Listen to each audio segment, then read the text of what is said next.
சிலப்பதிகாரத்தின் கதையை வில்லுப்பாட்டு மூலம் உங்களுக்கு சொல்ல வந்துள்ளோம். அதில் சொற்பிழைகள், பொருட்பிழைகள் ஏதாவது இருப்பின் சிறியவராகிய எங்களை பெரியவராகிய நீங்கள் பொறுத்து தர வேண்டும் என்று கேட்டுக்கொள்கிறோம். சபையில் உள்ள பெரியோரே, தாய்மாரே, தந்தைமாரே, தாய்மாரே, தந்தைமாரே, அக்காமாரே, அண்ணன்மாரே, ஆசிரியரே, நண்பர்களே, மாணவர்களே, மாணவர்களே, அனைவருக்கும் வணக்கம், வணக்கம், வணக்கம். உள்ள பெரியோரே, தாய்மாரே, தந்தைமாரே, அக்காமாரே, அண்ணன்மாரே, ஆசிரியரே, நண்பர்களே, மாணவிகளே, மாணவர்களே, அனைவருக்கும் வணக்கம், வணக்கம், வணக்கம்.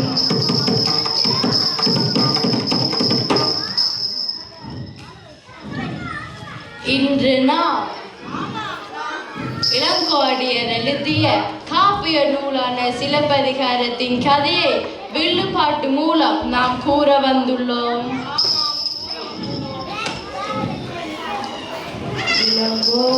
இளங்கோவடிகளால் எழுதப்பட்ட காப்பியமா சிலப்பதிகாரம். கண்ணகியின் கலைக்காட காத்தருள வேண்டும் அம்மா, ஆமா காத்தருள வேண்டும் அம்மா. இளங்கோவடிகளால் எழுதப்பட்ட காப்பியமா சிலப்பதிகாரம். கண்ணகியின் கலைக்காட காத்தருள வேண்டும் அம்மா, ஆமா காத்தருள வேண்டும் அம்மா.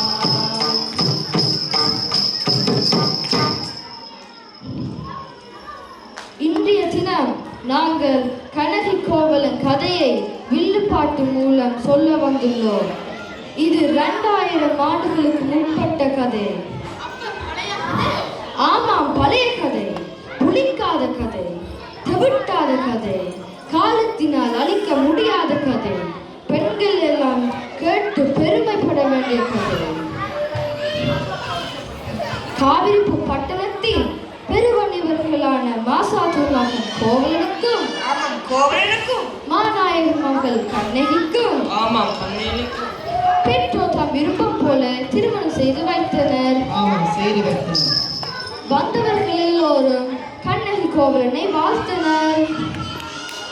செம்பியரும் ரவியரும் போல, செம்பியரும் ரவியரும் போல சென்றே நீங்கள் வாழ்த்தவன வாழ்த்துரைத்தனர். செம்பியரும் ரவியரும் போல சென்றே நீங்கள் வாழ்த்தவன வாழ்த்துரைத்தனர்.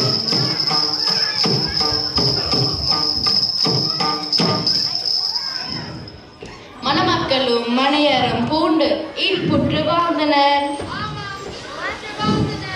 சிறிது நாட்களின் பின்னர் ஆடரசி மாதவியின் அரங்கேற்றம் நடைபெற்றது. அதற்கு கோவலனும் சென்றான். பார்த்த கண்கள் அதிசயக்க, பார்த்த கண்கள் அதிசயக்க, அவையவள் ஆடலான, ஆமா அவையவள் ஆடலானால். பார்த்த கண்கள் அதிசயக்க, பார்த்த கண்கள்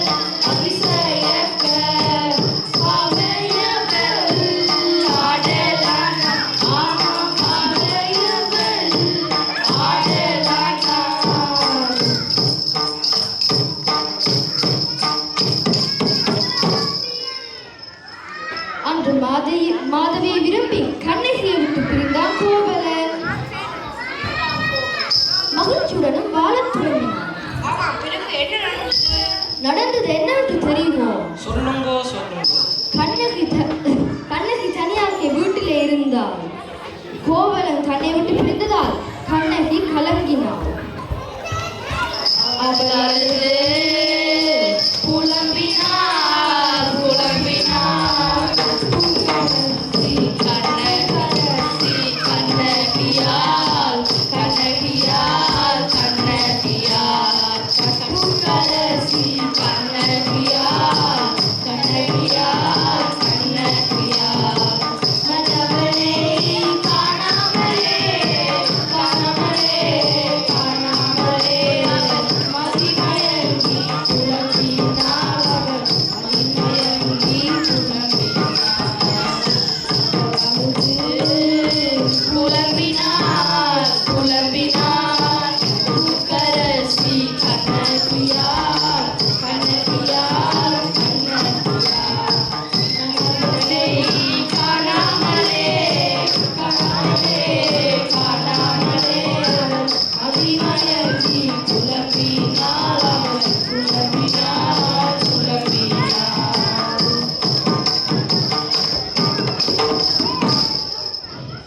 சில ஆண்டுகளின் பின் கோவலன் செல்வத்தை எல்லாம் இழந்தார்.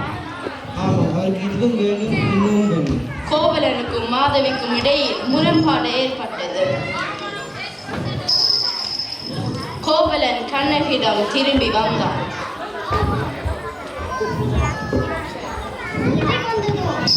அப்படித்தான் போல இருக்கு. கண்ணகியும் கோவலனை ஏற்றுக்கொண்டார். இனிதே வாழ்வும் தொடங்கினார். கோவலன் தன் இழந்த செல்வங்களை மீட்பதற்காக கண்ணகியின் ஒரு சிலம்பை விற்பதற்காக மதுரை சென்றார். சிலம்பு வாங்கலையோ அம்மா மாரே, சிலம்பு வாங்கலையோ ஐயா மாரே, சிலம்பு வாங்கலையோ சிலம்பு, சிலம்பு வாங்கலையோ சிலம்பு, சிலம்பு வாங்கலையோ அம்மா மாரே, சிலம்பு வாங்கலையோ ஐயா மாரே, சிலம்பு வாங்கலையோ சிலம்பு, சிலம்பு வாங்கலையோ சிலம்பு.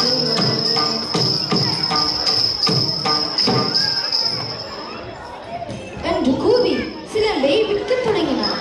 அந்த நேரம் மதுரை பாண்டிய அரசின் சிலம்பை பொற்கொல்லன் திருடிவிட்டார். அந்த பொற்கொல்லன் சூழ்ச்சியால் சிலம்பை திருடிய கல்வன் என்று கோவலன் கொலை செய்யப்பட்டார். கண்ணகி கோவலன் கொலை செய்யப்பட்டதை அறிந்தால் அழுது கதறினார்.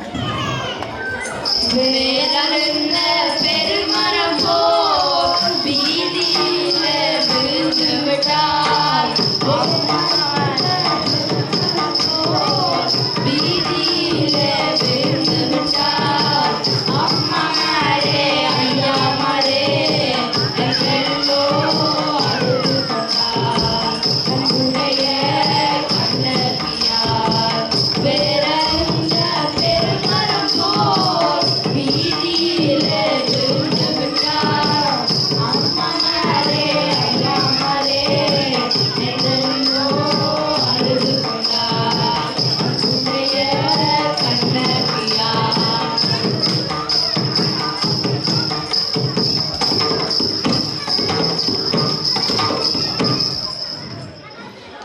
தன் கணவன் கல்வன் அல்லன் என்பதை மன்னனுக்கும் உலகுக்கும் உணர்த்த எண்ணி மன்னனிடம் நீதி கேட்க சென்றார். ஆமாம், நீதி கேட்டு சென்றார். மன்னா, என் கணவன் கல்வன் இல்லை. அரசியின் சிலம்பில் முத்துக்கரல் தானே இருக்கென்று சொல்கிறீர்கள். என் சிலம்பில் மாணிக்கப்பரல் தானே இருக்கென்று கூறிக்கொண்டே கரையிலறிந்தால் சிறகியதெல்லாம் மாணிக்க கற்கள் கரையிலறிந்தால் சிறகியதெல்லாம் மாணிக்க கற்கள் ஒளிருடைய மாணிக்கங்களே ஒளிருடைய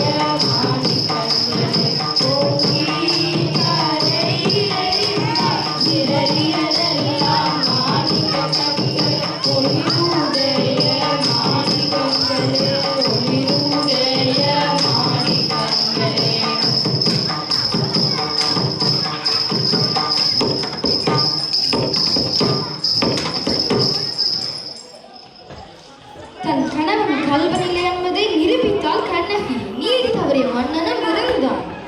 அறவோர், பெண்கள், குழந்தைகள், நல்லவர் தவிர ஏனையோர் அழியட்டும் என்று மதுரையை எரித்தார். அத்துடன் கண்ணகி கோவலன் கதை முடிந்தது.